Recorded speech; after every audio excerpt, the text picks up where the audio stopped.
2 home runs, 2 eighth-inning home runs last night. Stave off a dreadful hole for the teams that got the 8th-inning home runs in their favor.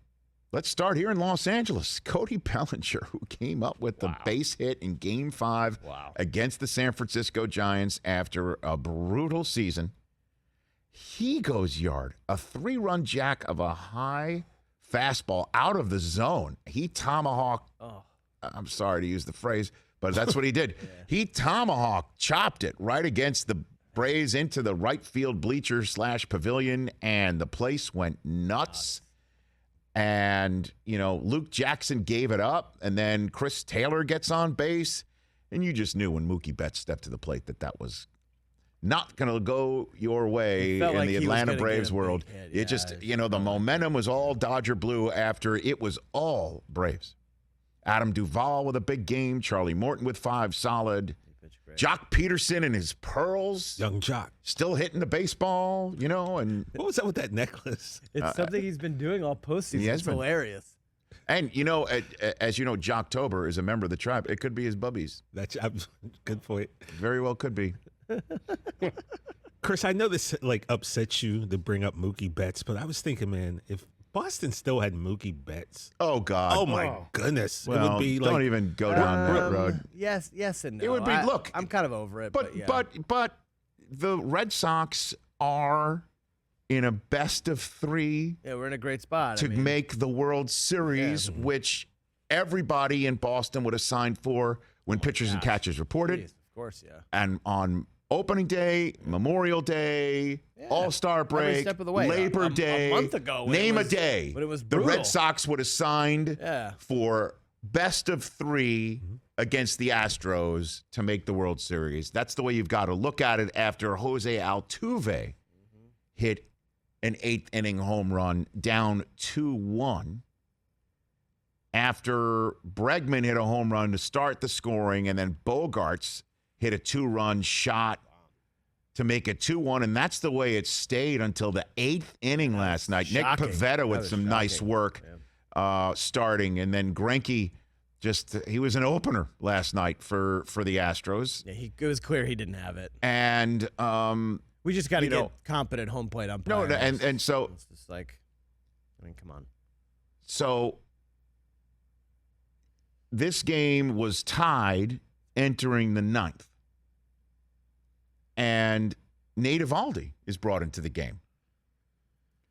Once again, a guy who's going to be starting later on, and now let's bring him in the 9th inning and silo the games. Let's silo them. Let's just this is all we need. We need to just get out of this inning. We need to get out of this at-bat because the numbers say this and the numbers say that, and he's our best guy for the moment, and it's his throw day anyway. I mean, you heard that about Jose Urias, and you heard that about, hey, let's use Scherzer here to close it out, and we'll deal with it, and then he's got a dead arm. And now, Evaldi's going to have to throw in this best of 3, not on the full complement of total rest, although that's his throw day, and now he's thrown in a game.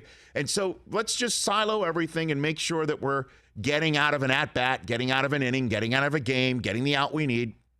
And the one thing that you don't ever take into account is human error. And the human error frequently, as we know, is pitcher doesn't spin the ball in the zone with a nice sharp enough break, or hitter just throws his bat at the ball and suddenly a flare, bloop and a blast, and suddenly you're out. And then there's, somewhat of a human error in terms of home plate umpiring incompetence. Why does baseball put people behind home plate whose season-long body of work does not merit it? Facts. And it also crystallizes the concerns of all baseball fans when you see the name of the umpire earning the assignment. And we're like, well, that game's going to have to be hold on for your dear life. And then the actual umpiring confirms our concerns. Why does baseball want to walk into that trap, into that public relations problem with their fan base? I don't, for the life of me, get it. And last night, Laz Diaz missed 23 strike calls. 23 pitches he missed last night. And granted, it was both sides. It was both sides. We're putting up the graphic right here. We're putting up the graphic right here of Jeff Passan, who I follow, one of the best baseball writers and chroniclers out there. You're seeing a bunch of red dots called strikes way outside of the zone. And then you're seeing a small smattering of green dots, which is balls called balls, that are on the edges of strike zones. And the one in particular I'll describe to the radio audience is a green dot that has about 20 to 25% of the dot inside the strike zone, the lower left-hand part of the dot, left quadrant of the dot, lower left quadrant of that dot on the top right edge of the strike zone was the 1-2 curveball that Eovaldi threw to Castro last night. Ugh. That Diaz called a ball instead of strike 3. And that opened the floodgates. Yep. Base hit, and then an RBI, and then 6 more. See ya. Out. Red Sox fans have every right to be pissed off. And baseball fans, too. It's not acceptable. And now we're going to be hearing today, like, we should have robots as umpires and strike zones, and let's use the electrical strike zone, the electric eye or whatever. Like, that's not going to have errors either. But what it would have is probably fewer than 23 missed pitches. That is insane. Honestly, think about it. Think about it. Think about it. 5 times, 10 times is okay. You're a human being. You missed it. Some of those sometimes, too, as you know, catcher sets out up here to the left, and the ball is an actual strike on the right. But the catcher had to move the glove, and it kind of fools the umpire because he's a human being. But 23 of them? Come on. Especially since these games are taking forever. Forever. And by the way, the 4 and forever is spelled F-O-U-R because that's how many hours it's taking. And you're going to invest all this time as a fan and then see that, and you're going to be like, oh, well, I guess he's a human being. No, you're going to be like, what's he doing back there? Certainly if you do the research and see that it's a problem.